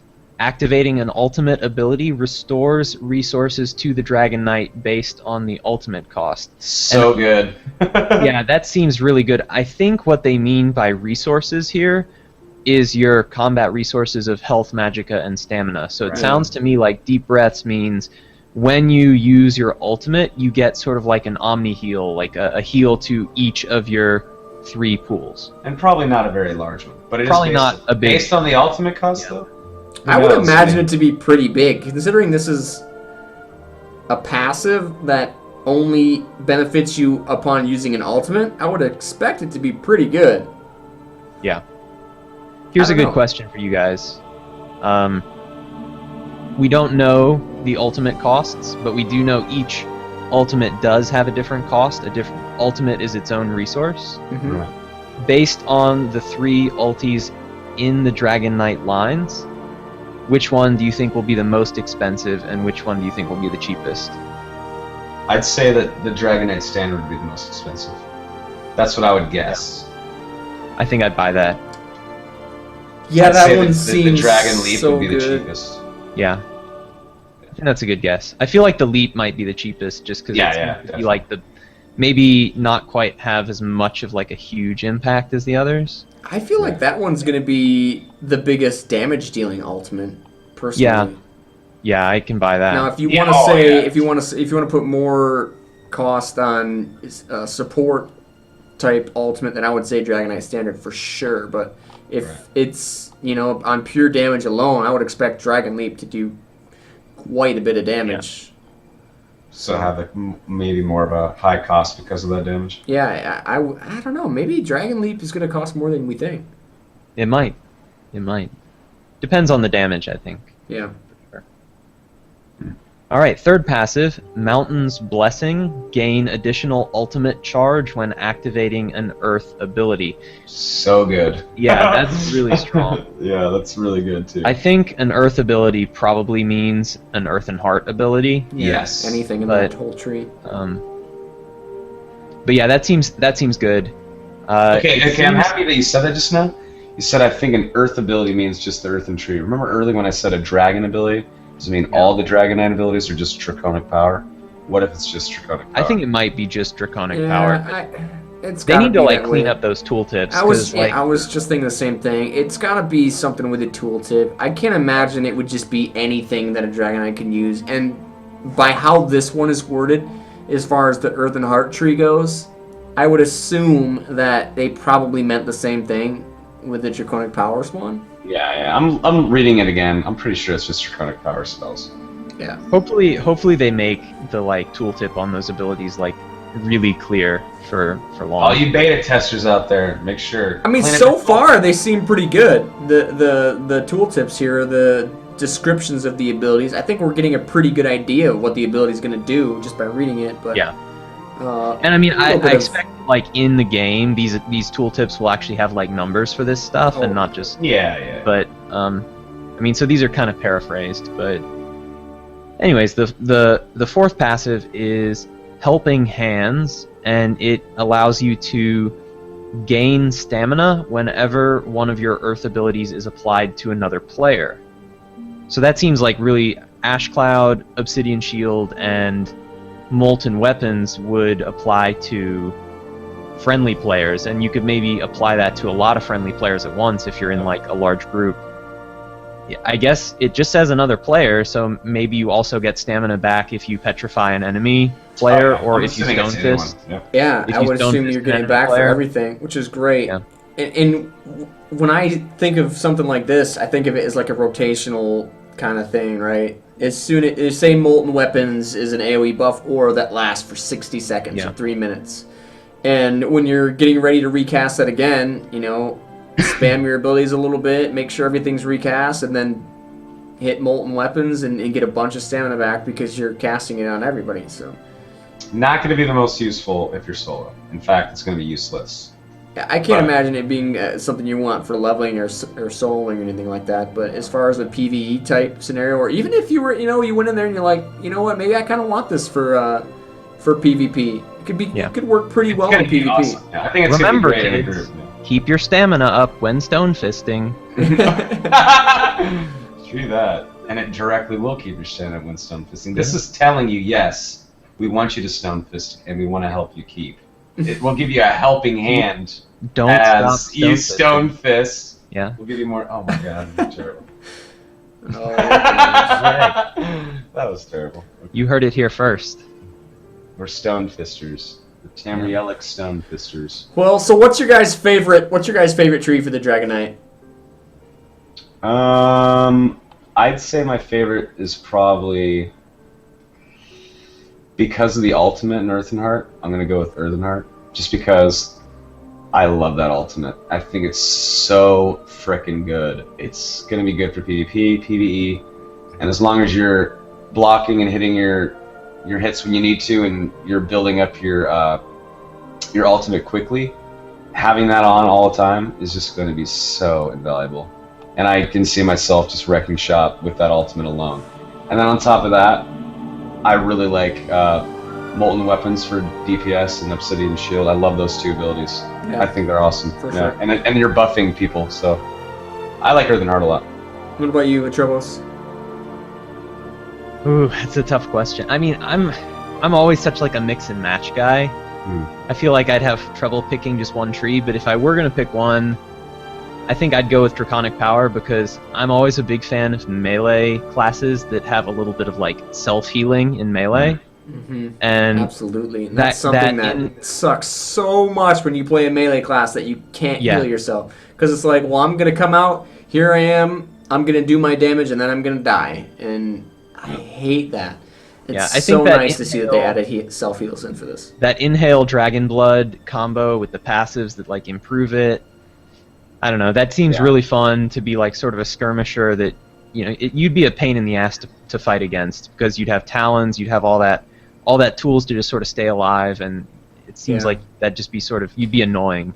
Yeah. And that's exactly why Draconic Power is going to be hand in hand with my Earthen Heart lines. Yeah. Like those are the two lines I'm going to be concentrating on as a tank. So. Yeah. And, I got to agree with the Tropos. Draconic Power, I think, is going to be incredibly strong.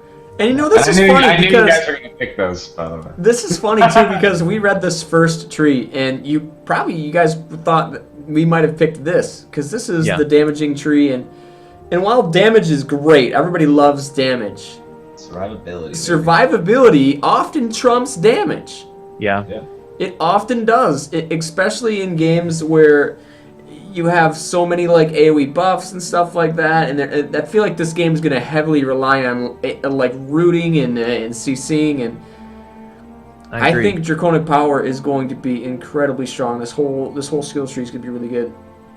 The Dark Talons seems like, in my opinion, one of the strongest abilities that we read about in all of the class power series, Dark Talons. Can't do much damage if you're dead, and I think power seems like the sustain in that tree is just epic. Mm-hmm. Yeah, it's awesome. For sure.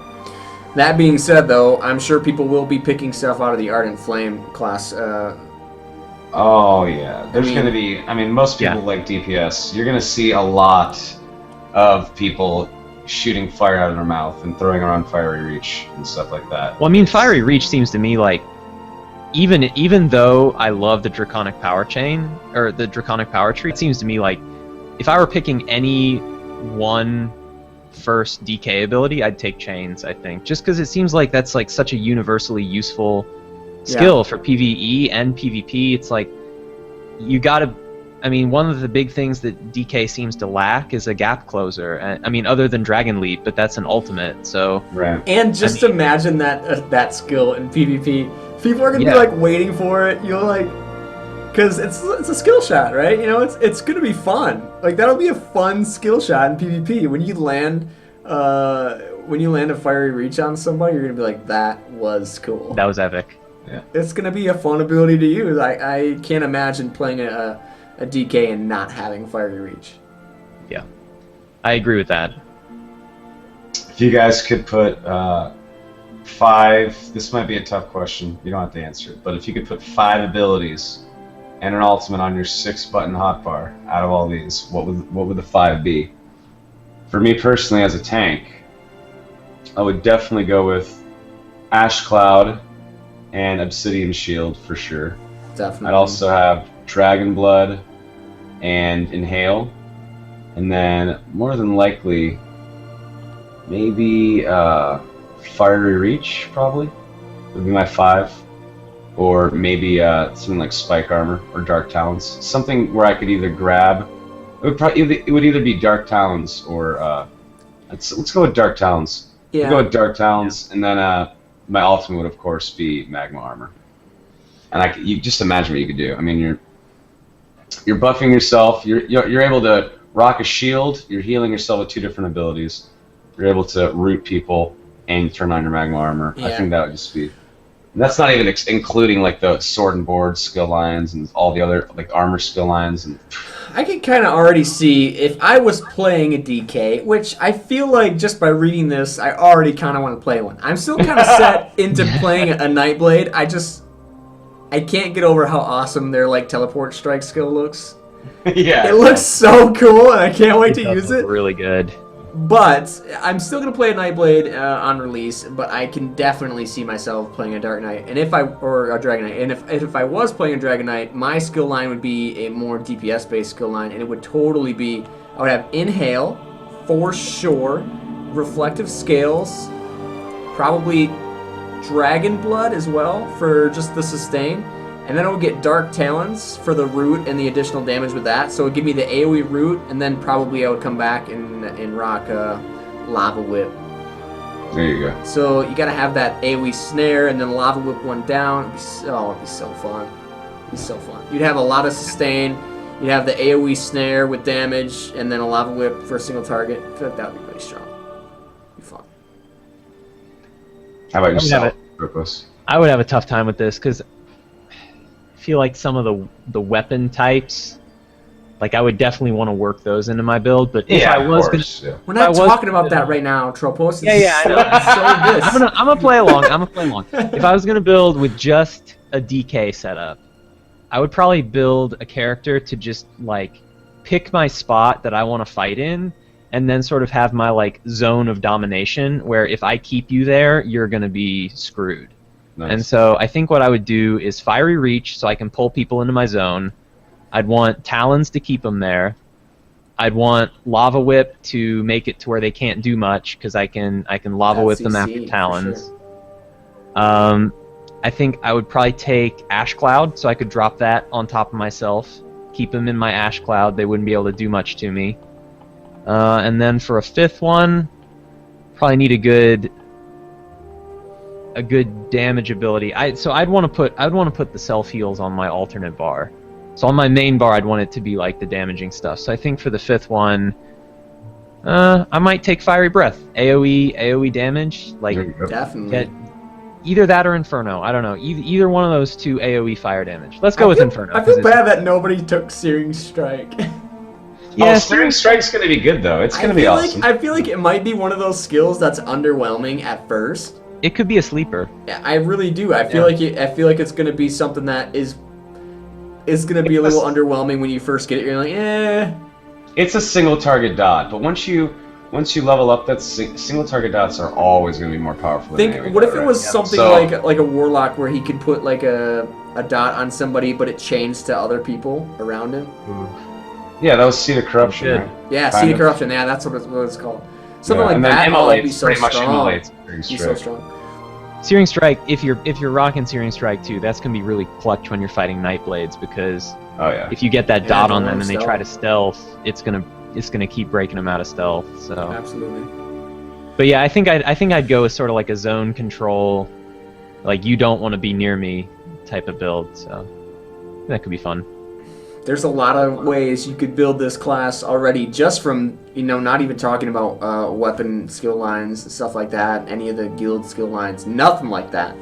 Just out of the sole Dragonknight class skills and passives and stuff, you can already start to see the sheer amount of builds that are going to be out there, and that is what makes me so pumped for this game. Yeah, and that's why I kind of wanted to bring that up, is what 5 abilities we choose with just these 5, or just these 3 skill lines. Because just within these 3 skill lines alone, there's so much you can do. And look at how different our answers were, too. They were very different. Yeah, exactly. Just using these 3. And there's going to be, my guildies, and we were counting these up the other day, and we decided there was going to be something like 32 skill lines like that we know about right now. Yeah, that's what we talked about that when we did our podcast in Seattle too. Yeah, we did. Talked about that a little bit. It's nuts. There's a lot. That's just I wonder what the number is for like sheer amount of different builds you could possibly have on your skill line. It's probably some astronomical number. Oh yeah. Oh gosh. And Saturday we're going to be going over the Sorcerer, guys. We're going to be going over the Sorcerer. And I'll tell you all about how badly I want to be a sorcerer with a bow and all the summoning pets, and just be a hunter sorcerer, because that is going to be awesome. How sick is that going to be? Well, let me wrap this up a little bit before we go into viewer questions, because that's it that we have as far as content we wanted to bring to you guys today. We are going to do some viewer questions here in a minute, but just again. Generally, this podcast or vodcast will happen every Tuesday. The time is generally going to be around 7:30 p.m. Eastern Time. Today, we moved it back a little bit so we could have Atropos join us, which was great. We love having him on the vodcast. He's clearly very educated when it comes to ESO, so it's great to have him here. We're very, very pleased to have you here, buddy. But we're also... For the next probably 3 weeks, we're going to be doing a vodcast on Saturday nights as well. Just because there are more skill lines and stuff, class skill lines that are coming out. And we want to bring that information to you guys as soon as possible. So we're actually doing 2 vodcasts per week, at least for 3 weeks. Yep. All the theory crafting. All of the theory of crafting. And it was, we love talking about this stuff. I could talk about this shit for hours. I could, if you guys were like, let's do all four classes right now in a marathon, I'd be like, bring it on. Like, I well, love it. You know what this makes me think of? When D3 was starting to come out and they had all like the, class builders and stuff like that with the abilities and the different runes you could, make your ability have a little bit different flair. I sat there for probably, I don't even know. It was a few nights at least where I was spending hours in front of my computer trying to figure out what I wanted to do. Me too. And that was with way fewer abilities that are going to be. Yeah. This goes way beyond D3. Yeah. It's way beyond it. So it's going to be crazy. The amount of thought that's going to go into these classes is going to be great, and I can't wait to see some of the builds that you crazy bastards are going to come up with. There's going to be cool shit. There's going to be cool so many people with different builds, and that's what's going to make this game so great. One thing on that note, you mentioned earlier, like, it's going to be such a tough thing to balance for them in PvP, and I don't know, I completely agree with you, but I almost think that's sort of like part of the fun of it, is that, oh yeah, absolutely. In what other games, in what other MMOs can you go up against someone in PvP and really, like, by looking at them, still, like, not have the faintest clue what you're about to be fighting? The best. I mean, it's going to be like, you're going to have to react to every fight, like, in the moment, based on what your enemy's doing. It's so cool. It's so cool. It's going to be difficult. PvP is going to be difficult. Yeah. It's going to be awesome. You're never going to be walking up to somebody and be like, "All right, I know what's going to happen." That's a warlock. He has fear and dots. Well, I think it means that PvP and ESO is going to have a really high skill cap, because like, you're going to be able to do you're going to be able to have like a PvP rotation, like, I'm going to stun them, I'll beat on them with my sword, hopefully they're dead by then.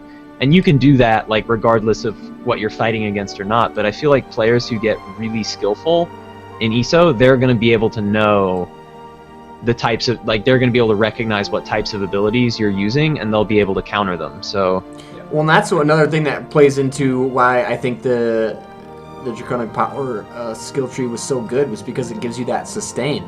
If you can withstand the initial burst from a class and see what abilities they're using, and then you're like, all right, I see what you got. Now I know a little bit of what I'm looking for and how I'm going to try to take you down. And I think that's...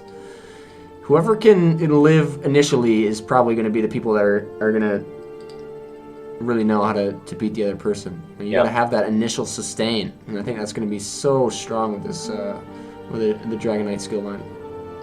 Yeah. Yeah, guys, thanks a lot for listening to us talk about the Dragonknight. I guess we can close it up. That's about all. If there's any viewer questions in the chat, I know you guys were spitting some questions out while we were mumbling on, but it's kind of hard to stop in the middle of everything and answer a question. I know some were answered in chat by other viewers of the Vodcast, which is great. Thank you to anybody who was helping answer questions that we missed. But if there's anybody that has anything they want answered, we'll do our best. Lay it on us. We'll do our best. What professions will you guys be taking? That's a great question. What professions are you going to take, Soma? For my tank, it's probably going to be armor and weaponsmithing. My alts, I'm probably going to be rolling a Sork, though, and I'll definitely be doing enchanting. I love enchanting in the Elder Scrolls series.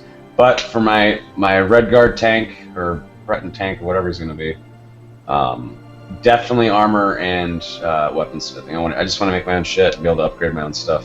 What if that's the best kind of tank? One that you can upgrade his own stuff, right? So, yeah, that's the plan for me. What about you, Trovos? I feel like you've probably thought about this before. Oh, I feel like you got this all planned out, don't you? I do the same thing in every MMO. I always just love being a consumables whore. So I'm gonna be all about cooking and alchemy, and I'm just gonna, like, make myself the most badass potions, because I told you, Deagen, there's people like him. I knew it. Well, I just love screwing someone over in PvP, because, like, I had a better health pot than you did, and then, like, you go and bitch on the forums about how it, like, wasn't a fair fight, and I was like, well, I'm an alchemist, bitch. That's true. And I feel like I'm gonna go alchemy as well. I'll probably go alchemy and, like, weaponsmithing or something like that. I think. A little bit of column A, a little bit of column B. For the Nightblade, I think that'd be a good mix. I don't know. I'm not sure yet. I feel like that I'm probably leaning in that direction. How many skills do you think will be morphable? That is a question I don't even think we can answer right now. A lot? I think that all the active abilities will, and I think all of them. All the active abilities will be passives morphable. And we don't even know how many times that you can actually morph these. Do you think the passives will be morphable? I don't think so. I can't imagine passives will be morphable. No. Yeah, I think all the active and ultimate abilities. They keep changing their plans, but Right. I talked to some devs at PAX, and it seemed like it's going to be all the actives, and they're going to morph once. So you have 2 choices per active, and then they were thinking about maybe adding like a second morph tier like later on post-launch. But yeah, I mean, I think all of the actives and ultimates will morph once each. Well, that's one of the things that's great about the whole system that they're putting in anyways, is they could, okay, so say for launch, every active morphs one time. But the beauty of that system is, who says they can't add another morph in, you know? Exactly. Why can't they? They could add a morph in, 3 months down the road, add another one in a little bit later. They could go as far as they want, and I think that's great. I guess I misspoke earlier then. I stated that you might be able to morph a spell like 3 or 4 times. So maybe in the future, but I guess maybe at launch, maybe 1 or 2 times. But like Deagen just said, there's room for progression there. They could have a whole entire content patch that is just adding morphs, like 4 more tiers of morphs to all the skills in the game or something like that. You never know. That'd be crazy. That would be insanely awesome. They're setting up a really nice system as far as it goes for adding more stuff in, and I think that's good. It's smart. It's very smart. Are your passives limited? Like, can you only have 5 passives per weapon set? I think it's as soon as you put a skill point in that passive, it's on from then on. It's your passive. Whenever you put points into it, it's there.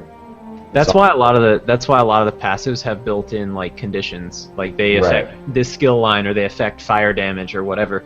But I mean, that makes it really easy to tell like what are the best passives. Is like you can read some of the passive descriptions and you can see like some of these passives are going to affect like beyond the skill line that they're in, and those are the ones that are going to be really good to pick up. Right.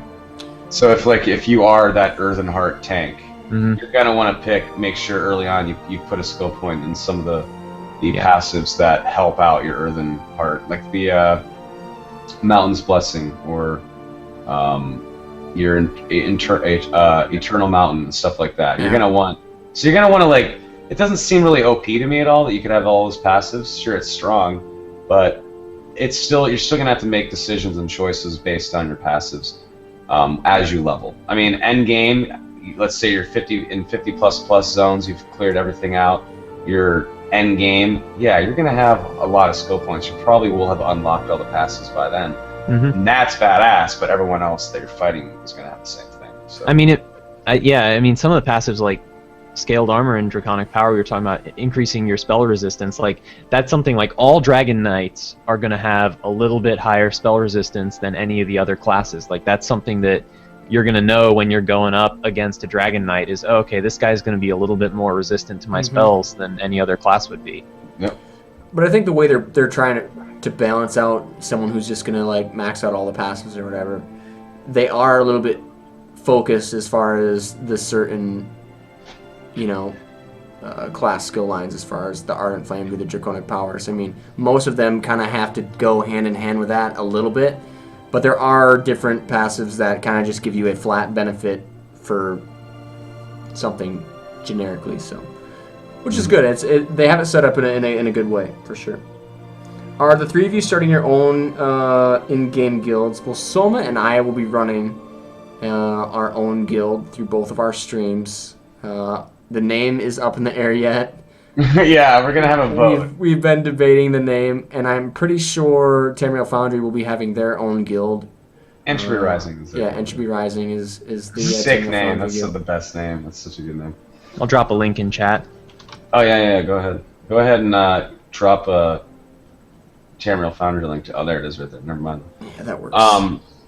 Yeah, like I want my guild. I want the guild name. We're gonna be Daggerfall Covenant first of all. Because there's a lot of Ebonheart folks. Every single podcast group and YouTube group that's associated with ESO is all going Aldmeri Dominion. We can't go Aldmeri Dominion. We just can't. We have to have a little bit of like, you know, jawing between the different. DC is okay with me. DC's fine. I like Bretons and Red Guards and Orcs. Though I would go Alderain and Minion if I had to pick. Though my favorite race is the Dark Elf, so I don't know, it's weird. But I know, right? But I have always, whenever I've ran my own guilds in the past and other MMOs, I've always gone with the name Black Wind, which is a reference from the Wheel of Time series. So. And the guilds that I've ran in the past, as far as WoW and Star Wars and Neverwinter and all those stuff, my guild's always been called Void. So we're gonna have a straw poll probably during the pre-launch party when ESO's coming out. I'm sure we're gonna get in a podcast and like 2 or 3 hours before we're all getting hyped up. We'll have an early launch party. We'll have a launch party and we'll have probably stuff to give away for you guys and stuff like that too. Black Void, Voidwind. Black Wind. Void. Black Void's okay, Voidwind, but Black Wind, man. I don't know. Black Void's a little redundant. Black Void's very redundant, yeah. I would go with Black Wind. That's what I would go with. We're gonna have a good time. My name. That's basically all it comes down. I don't really care what the guild name is. We're gonna have a blast. That's basically all it comes down to. We're gonna have a great time. And we're gonna ally up with Entropy Rising, of course. We're gonna be the Daggerfall Covenant allies of Entropy Rising. We don't have Daggerfall allies. We only have Daggerfall enemies. Whoa! Just saying. Shoot! Just saying. Oh, look at Soma. It's okay. We'll kill you guys first. Shoot. Okay. I see what's up. Nah, it's gonna be a blast. I can't wait to fight you guys in PvP. It's gonna be great. I think our guild teaming up with Entropy Rising for trading is gonna be so great because we're both gonna have massive guilds. Entropy Rising's already huge. Whenever my viewers and Deagen's viewers come together for our guild, we're gonna have both. That's 2 massive guilds, and we can bring them together. And we could probably we're gonna have our ourselves own market-wise just between the 2 guilds. We're actually not gonna be that big. We're looking at like 30 members at launch, so not actually that huge. Yeah. Oh, wow. Well, that number needs to change. You gotta start. We'll definitely have a lot. We're probably gonna have a couple hundred people. We will probably have a max person guild, but yeah, it doesn't matter. Either way, it's gonna be a great time. I haven't seen any other questions pop up, so I'm gonna go ahead and wrap it up right here. Again, guys, this was the ESO the ESO Vodcast. I keep wanting to say the. It just sounds better. Say it. The ESO Vodcast with Soma and Deagen and special guest Atropos from Tamriel Foundry. Definitely check Tamriel Foundry out. It's great. Go there, guys. It's a good site. Thank you for watching, everybody. We're going to put the links in the chat. Soma, again, if you want to link your stuff. Soma JT on Twitter and twitch.tv/Soma Plays is Soma's Twitch. And this is my stream, guys. I stream every day. I stream random stuff during the day, stream random stuff at night. I can't wait for ESO to come out. It'll be pretty much the sole thing that I'm streaming when ESO comes out. So. Yeah, same here. Yeah, you hear that? Tamriel Foundry people, these guys, they're going to be streaming ESO a lot. This is our job. It's going to be entertaining, so give them a follow. Probably 15 hours a day. It's going to be ridiculous. We're both full-time streamers, so this is our job. This is what we do, and we'll be happy to entertain, make you guys laugh, bring you content. So we appreciate the support, everybody. Thank you so much for watching. You guys have a wonderful rest of your night, and we will see you on Saturday. And I'm not sure what time. We just want to say 7:30. Your time 7:30. Yeah, my time 7:30 p.m. So 4:30 p.m. 4:30 p.m. Showtime start on PST. Is that gonna be okay? That's fine. All right. That's the time. We'll post up on TF on Saturday once they decide on the time. So if they change, you can check TF for the time. I'm good with 4:30, but if it changes, we'll let you guys know. Cool. Thank you so much for watching, guys. Have a wonderful night. Night, guys. I guess.